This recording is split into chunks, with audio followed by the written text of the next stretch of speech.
Hello everybody, my name is Andrii Smykovskyi.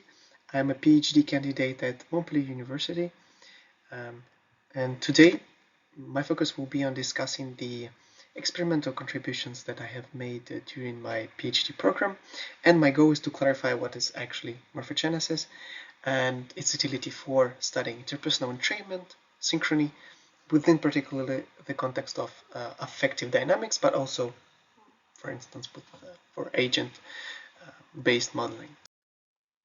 So movement and synchrony facilitates children's prosocial behavior. It appears at the very early stages in life with the bond created with an infant and its mother.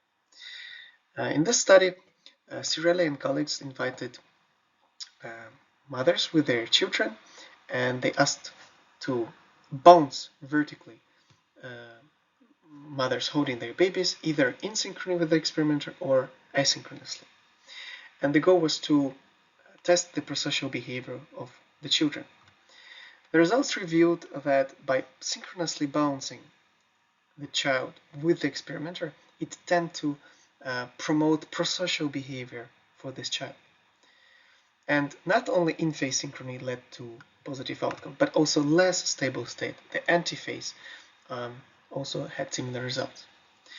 This illustrates that the utility of a nonlinear dynamical systems approach also for understanding the prosocial outcomes of interpersonal synchrony. And in addition to movement modality, scientists look at physiological modality. So, for instance, in this Spanish firewalking ritual called El Paso del Fuego, researchers they were interested in the cardiac activity of the performer as compared with the cardiac activity of spectators, either relatives or just people that they do not. And the results of the recurrence quantification, cross-recurrence quantification analysis revealed the enhanced convergence of the cardiac activity between the performer and its relative, comparing to non-relative. And this indicates that by being empathetic with the performer actually facilitates the convergence of, in this case, heart rate activity. And this brings us to the central premise of my work, which is interpersonal synchronization is a fundamental biological mechanism that enables individuals to effortlessly align their behavioral patterns, catch each other's emotions, but most importantly, it's not only the end result, the interpersonal synchrony is not only the end result, it's also the mechanism through which the positive socio-emotional outcomes are reached. And in our recent review published in Neuroscience and Biobehavioral Reviews, we emphasized the scarcity of research, specifically in the direction of emotions on interpersonal synchronization. There are some evidences suggesting that positive emotions facilitate group synchrony, while negative emotions such as argument and discussing the topic that romantic couples have disagreements on disrupt dyadic synchrony. And this brings us to the problem that emotions are oftentimes acted, and by deliberately encoding an emotion for somebody to decode it, it's not exactly the same thing as genuinely experiencing this state. And by looking only at dyadic perspective, we overlook the emergent processes occurring at group level. And also, looking at one modality does not enable us to grasp the holistic patterns of interaction. And we emphasize that the need for integrating nonlinear dynamical systems architecture for studying emotions as an emergent phenomenon that can be expressed through two stable states, either a morphostasis, which is represented through the tendency to preserve equilibrium, or morphogenesis, which is the tendency towards change. And we performed a series of two experiments in which we tested the naturalistically induced emotion using success-failure manipulations in an unstructured experimental task and structured experimental task. So I will show you the tasks in a minute, but for the emotion induction, after each trial, participants received a feedback on their phone. Other participants were not able to see it. So it was their name, you were chosen the best, or the name, you were chosen the worst, or the control state, it's a tie, in the best, worst on the second place. And without their awareness, after each trial, every participant received the same feedback. And so in the first experiment, which is more unstructured, 39 participants took part in the study that were randomly organized into 13 triads consisted of right-handed individuals of the same sex, of same level of expertise in participation of improvisational type of tasks. Participants who reported liked dancing, so that makes this feedback more relevant to them.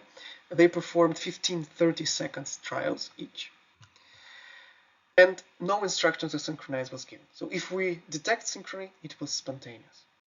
And so we see the so participants who placed the cardiac bell to detect the ECG continuously during the experiment.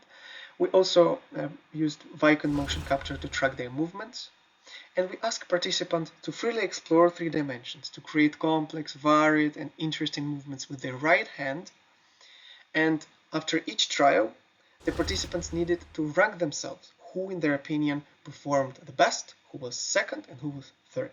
And after each trial, they received the feedback to them on their mobile phone. So in this case, Samar, you're the best. And then they respond some questionnaires, such as self-assessment mannequin questionnaire with the pleasure and the valence scale, and perform the group trial. For the second experiment, which is more structured, in which we tested, we get rid of the movement, of the influence of the movement on the cardiac activity. So participants were seated around the table, and 60 participants were randomly organized into 20 triads, and they performed 15 20-second trials. And here we asked them to deliberately synchronize with each other. They performed vertical oscillations of their movement, of the movement of their index fingers. And again, after each trial, they needed to rank themselves, who was the first, second, and third. We quantified synchrony with the Kuromoto order parameter. We detected, so we extracted 3 velocity time series. We locally detrended them and extracted the undulatory part of the signal to be able to perform the Hilbert transform to get the phases, and eventually perform Kuromoto order parameter. So here we obtain 1 time series for the trial out of 3 velocity time series. And to make it more intuitive, so when the phases are close, and they're placed on the unit circle, and when they're close to each other, the order parameter is high. And when the phases are more dispersed around the unit circle, the order parameter is low. And so we are looking at the weak level. You can see the blue line here. So the time that the participants spent above this level is quantified with a metric called time in synchrony. So everything which is above blue line is our metric of interest. So for the results, in the first experiment, when the spontaneous hand synchronization was analyzed, we see that positive emotion induction leads to more time spontaneously spent in synchrony, as opposed to neutral state in the middle and negative state. Here it's a neat visualization of the same results, but in a slightly changed manner, because here you see the differences between paired measurements, given that this is within subject experimental paradigm, and the values that are below 0, they represent the differences that are consistent with our hypothesis. So we want to have all the dots below 0 in black, and the black lines are medians. And so we see that negative positive pair actually went, and so positive emotion induction improved negative emotion induction by almost 3 seconds, and similarly for the positive neutral state, and no differences between pair or against our hypothesis for these two states. For the second experiment, we see that the general layout is quite similar. The positive emotion induction is the highest, while the negative emotion induction is the lowest. So we can interpret these results as confirmation that emotions influence interpersonal synchrony in both unstructured and structured experimental settings. And the present findings actually challenge the previous literature on the negativity bias, stating that individuals are more prone to responding to negative stimuli. And it is probable that the context of the task, so for instance, in the unstructured, in the unstructured context, the improvisational nature of the task can actually mitigate the negative consequences of negative emotion induction. And so, taken together, we conclude that emotions possess morphogenic properties. So emotions drive change within this social system. They shape the interaction, and hence the need to incorporate nonlinear dynamical sciences, and in this case the parameter of agents' relevance for during the interaction that can maybe better explain the interpersonal processes. With regards to the limitations, given that the tasks were different, we cannot say how intentions to synchronize modify the interpersonal synchrony, and unfortunately we were not able to track the interpersonal coupling, pairwise coupling during the trials, and so maybe by incorporating eye tracking we can better understand what happens during the trials and then fold in dynamics and how it can maybe better explain the outcomes of the interaction. So I would like to thank my PhD supervisors as well as my collaborators in the Entrainment project. Thank you for your attention. If you have any questions, I will be glad to try to address them.